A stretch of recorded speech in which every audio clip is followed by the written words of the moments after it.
Ever heard that cortisol is the reason you can't lose fat? That's probably not true, even if you have a very stressful life. And I believe you do. I'm a certified strength and conditioning specialist that's been helping busy professionals get lean for over 25 years. And what I've learned is simple. Cortisol isn't the enemy, but being stuck in stress mode could be. So in this video, I'll show you what everyone gets wrong about cortisol and how you can manage the stress factors that do matter to lose fat. Lately, cortisol has become one of the boogeymen of fitness. You'll hear people say, don't do HIIT, it spikes cortisol. Don't do fasting, it raises cortisol. You shouldn't drink coffee because you'll raise your cortisol levels. And probably the worst one, take my adrenal support supplement to help lower your dangerously high cortisol levels. And unfortunately, a lot of this fear-mongering is directed at women, particularly older women, and can scare them away from things that could be helping them lose fat and get stronger and healthier. And the science doesn't support any of those restrictions. We're not fragile. We don't need a special, delicate approach. My free Lean and Strong 40 Plus plan walks you through what everyone needs to lose fat, build muscle, and manage stress. You can get it at the link below. Cortisol is actually a vital hormone that allows your body to adapt to stress. Sometimes it's called the stress hormone. It helps you regulate blood sugar, blood pressure. It's higher in the morning and allows you to get up and move, and then lowers over the course of the day so you can get sleepy at night. I've noticed that people have started to use the word cortisol and stress interchangeably, as in, my cortisol levels are through the roof right now. You don't really know what your cortisol levels are unless you have your doctor test your blood, urine, and saliva multiple times throughout the day. I find that lifting heavy raises my cortisol levels. Yes, strenuous workouts raise your cortisol levels, but that effect is temporary. Just like your heart rate and blood pressure go up with exercise, but if you exercise regularly, your resting heart rate and blood pressure actually go down because your heart gets stronger over time.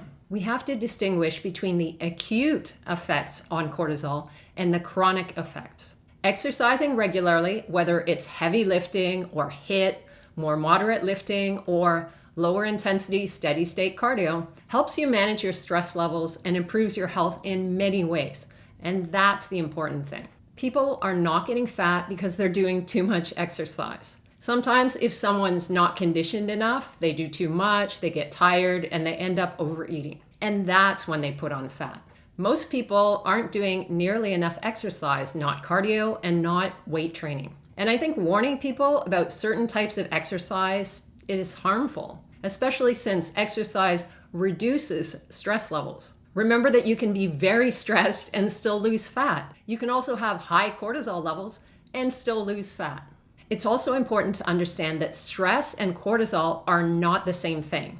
You can have an extremely stressful life, as most of my clients do, and not have issues with chronically elevated cortisol because you manage that stress effectively. Later on in the video, I'm going to give you a simple and surprising tip that will help you to do that. The real issue is your behavior under stress. I was waking up 3 times a night to breastfeed my infant son when I got lean enough to win a fitness competition. If your stress levels are very high, but you still do the things you need to do to lose fat, you will lose fat. That means a moderate calorie deficit through a combination of nutrition and exercise, with enough recovery so that you're not exhausted. Recovery becomes much more important as we get older. We don't sleep as well, we don't recover as well from workouts, so we need to prioritize those things. I see it all the time with my clients. You're pushing yourself to meet deadlines, email after email is coming at you all day. Maybe you travel for work, you're not sleeping well, so you're tired and using coffee to get through the day and to do your workouts. And you're not eating enough protein and fiber consistently to feel really good. Your stress is high, your recovery is low, and you get more hungry. As a side note, cortisol does increase your appetite. So if you're not managing it, your appetite increases. And eventually, overeating happens, often at night or on weekends when you're trying to unwind. It's not your metabolism slowing down with age. You're just taking on more than you can handle, and food, and sometimes alcohol, is the way that many of us deal with that. Contrary to popular belief, undereating does not cause fat gain on its own, and cortisol doesn't prevent you from losing fat. Fat gain only happens when calorie intake exceeds energy expenditure. Of course, there are extreme examples, women with eating disorders who are undereating and overexercising for long periods. They do seem to have high cortisol levels and might not be burning as many calories as you would expect for their body size. But for most people who try to diet on too low calories, the problem is they get tired and feel weak, so they burn fewer calories with movement throughout the day. And they tend to go from restricting themselves to overeating. That's the real problem. They feel terrible, and the cycle of restriction and binging means they're never really in a consistent calorie deficit. I'm very familiar with that pattern because I did it for over a decade. The solution is a balanced nutrition and exercise program. Avoid extreme calorie restriction and use a moderate deficit that you can sustain and gives you energy to train hard in the gym. Plan your workouts so you do the work consistently, but allow yourself rest when you need it. The harder you train, the more time you need in between to recover, and gentle physical activity, like walking, is important every day. For stress management, in addition to exercise, the usual tools can be helpful. So deep breathing, stretching, mindfulness, meditation, quiet time alone reading, all of those are good. It really depends on what works for you. But there's one surprising thing you can do to actually change how your body responds to cortisol. Would you believe your mindset changes your cortisol response? There was an interesting study where 73 people were monitored for changes in cortisol in stressful situations, public speaking, and mental math. The researchers found that people who had a stronger internal locus of control, meaning they believed their actions influence outcomes, had higher cortisol spikes when stressed. Those people with an external locus of control, who believe life just happens to them, actually had smaller increases in their cortisol levels.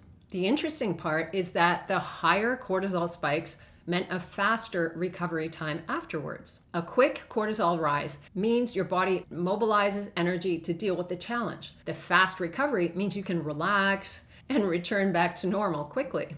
And the smaller stress response led to a slower recovery from the stressful situation. So not only was the higher cortisol spike not harmful, it was actually an indicator of a better response to stress. What does that mean for you? Believe that you can manage the stresses in front of you. You're strong. You're capable. You're in control. Don't see them as threats, but challenges.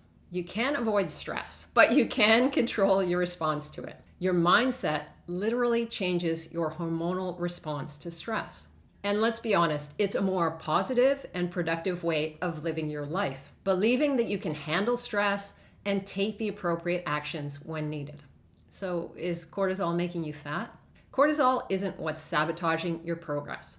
The evidence doesn't show that having higher cortisol levels makes you fat automatically. There is some research that chronically high cortisol levels can change the distribution of your fat, so you're more likely to have that dangerous visceral fat, which already increases as we get older. But the solution to that is the same: lifestyle modification that helps you reduce visceral fat. To get specific steps to reduce that type of belly fat, watch this video here.